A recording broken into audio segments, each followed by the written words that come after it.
Welcome to Lecture 12. We will look at some 3D printing processes that are based on using reactive polymers.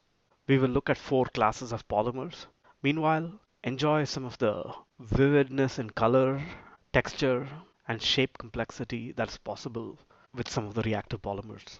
When you look at traditional polymer processing involving reactive materials starting from monomers and cross-linkable materials, injection molding is a big example of being able to process silicone-based materials, for examples, and also other kinds of thermoset. Reaction injection molding is another variant where you have two different monomers that are reactive species and then they're combined together to fill a mold. Transfer molding, where pre-polymerized material is pressed into shape and through the application of heat is converted into a fully cross-linked material. Monomer casting involves pouring a resin and curing it either using photopolymerization, for instance.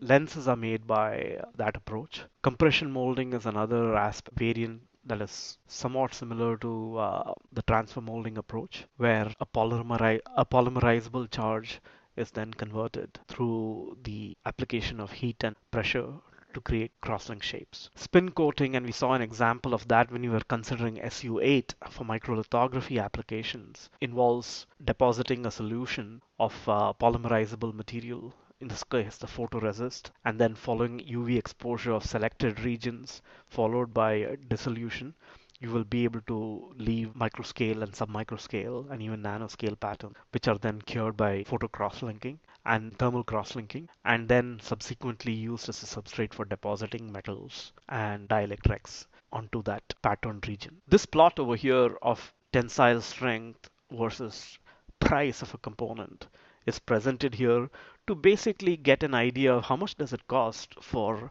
improving performance. And so you see that in general, there is a cost penalty for getting higher performance materials, in this case, using tensile strength as a metric. Phenolics and polyesters as thermosetting materials fall within a performance and price range that is sort of similar to what would be for bulk polymers, thermoplastics. And as you go into epoxies, and in this case cyanoacrylates of materials, and then eventually to polyimides, which are used for microelectronics, you end up getting paying a lot more for the premium. A lot of thermosetting materials used in 3D printing fall into this type of a regime over here, between $10 and $100 per pound. And so on the one hand, if you're a resin manufacturer, that is indicative of the fact that create high value add products by customizing them for 3D printing. Of course, if you're an end user of 3D printing, you would look for ways to be able to address costs by offering new materials or by exploring new materials. So both aspects are possible in terms of enhancing properties of the polymer while being able to have a handle on cost. In the context of this lecture, we will look at 4 kinds of AM processes that are adapted from learning modules provided by Stratasys at the solidconcepts.com website. We will start out by looking at stereolithography and material jetting processes, then move on from there to binder jetting and a variant of the stereolithography process in terms of clip, which is a recent innovation.